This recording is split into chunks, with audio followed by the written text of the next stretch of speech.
हर हर महादेव। दोस्तों, नागपंचमी के कथा के अनुसार प्राचीन काल में एक गांव में एक सेठ जी थे और सेठ जी की 7 पुत्र थे और 7 पुत्रों की शादी हो चुकी थी। और सेठ जी के 7 बहुओं में से एक और छोटी बहू सबसे ज़्यादा विद्वान और सुशील और संस्कारी थी। एक दिन सेठ जी की सभी बहुओं में से बड़ी बहू घर को लीपने के लिए मिट्टी ले आते हैं और सेठ जी की सभी बहुएं टोकरी और खुरपी लेकर मिट्टी लेने चली गई। जब वह मिट्टी खोदने लगी तो वहाँ एक सर्प निकला और बड़ी बहू खुरपी से उसे सर्प को मारने लगी। तो छोटी बहू, मत मारो इसे, बेचारे तो नहीं अपराध है। बड़ी बहू ने सर्प को नहीं मारा तो सिर्फ सर्प एक और जाकर बैठ गया और छोटी बहू ने सर्प से कहा, आप यहीं से जाना मत, मैं अभी आप आती हूँ। ऐसा कहकर छोटी बहू सर्प के लिए दूध लेने चली गई। वह अपने कामों में लग गई और सर्प से वादा किया हुआ भूल गई। अगली सुबह जब उसे याद आया तो वह दौड़ी दौड़ी दूध लेकर सर्प के पास गई और जब वहाँ पहुंची तो देखा सर्प वहीं बैठा था। सर्प को देखकर छोटी बहू बोली, भैया मुझे माफ़ कर दो, मैं अपने काम में जाकर लगकर आपको भूल गई थी। मुझसे झूठ बोलने के लिए मैं तुम्हें अभी डस लेता, लेकिन तुमने मुझे भैया कहा, इसीलिए मैं तुम्हें छोड़ रहा हूँ और आज से तू मेरी बहन है। तुझे जो चाहिए तो मांग ले। छोटी बहू बोली, भैया मेरा कोई नहीं है, मुझे एक भाई मिल गया और मुझे कुछ नहीं चाहिए।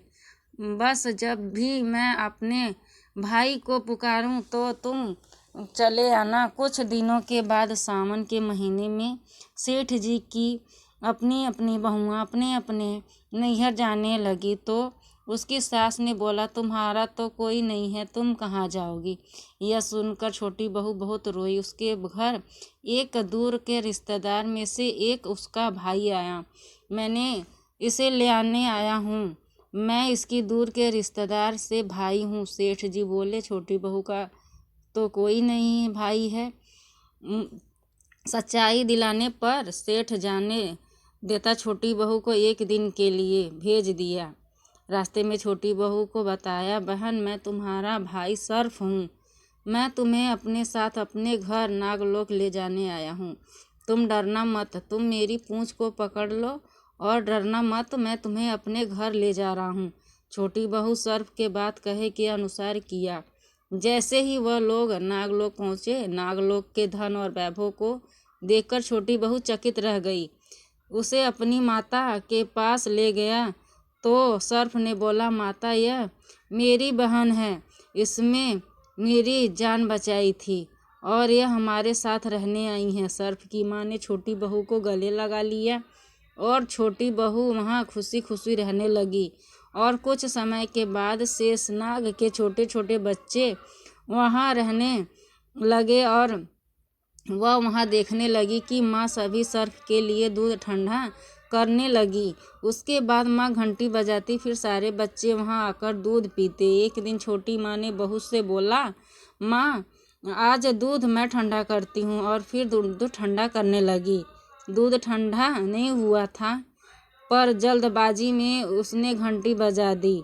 घंटी की आवाज़ सुनते ही छोटे छोटे सर्प दूध पीने के लिए दौड़ पड़े। इतने में ही दूध में मुंह डालते ही हुए ही कईयों के फन जल गए। तो सभी सर्प बोले कि हम इसे डस लेंगे, पर माँ को समझाने पर वह मान गए।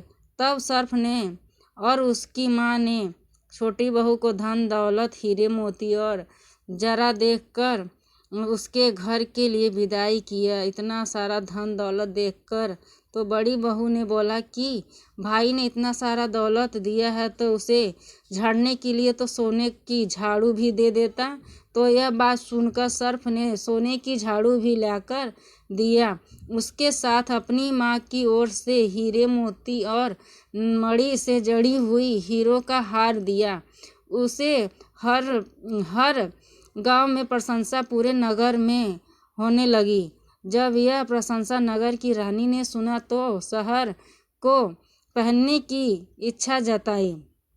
राजा को बताए तो राजा ने तुरंत अपने सैनिकों को वह हार लेने के लिए सेठ जी के घर भेज दिया। राजा के दर से सेठ जी ने छोटी बहू से हार लेकर दे दिया। इस बात से छोटी बहू बहुत दुखी हुई और अपने भाई सर्प को याद करके रोने लगी और उसे सारी बात बताई। सर्प बोला, बहन तुम दुखी मत हो, राजा वह हार तुम्हें लौटा आएंगे।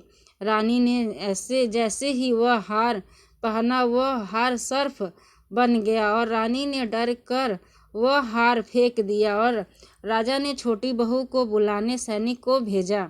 छोटी बहू को बुलाने का आदेश दिया। सेठ जी खुद अपनी छोटी बहू को लेकर आए। राजा ने छोटी बहू से बोला, तुमने क्या काला जादू किया है? छोटी बहू बोली, राजा मुझे क्षमा करिएगा, हार मेरे भाई ने मुझे दिया। छोटी थोड़ी देर ही बाद में वह नाग वहाँ प्रकट हुआ और नाग बोला, यह मेरी बहन है, यह हार मैंने इसे दिया है। तो सभी लोगों ने हाथ जोड़कर नाग देवता को प्रणाम किया और सभी उसी दिन से नागपंचमी का त्यौहार मनाया गया। सभी से आज तक मनाया जाता है। यह कहानी कैसी लगी कमेंट करें, शेयर करें, लाइक करें और मेरे चैनल को सब्सक्राइब करें। कहानी पसंद आई हो तो कमेंट बॉक्स में हर हर महादेव लिखना ना भूलें। धन्यवाद।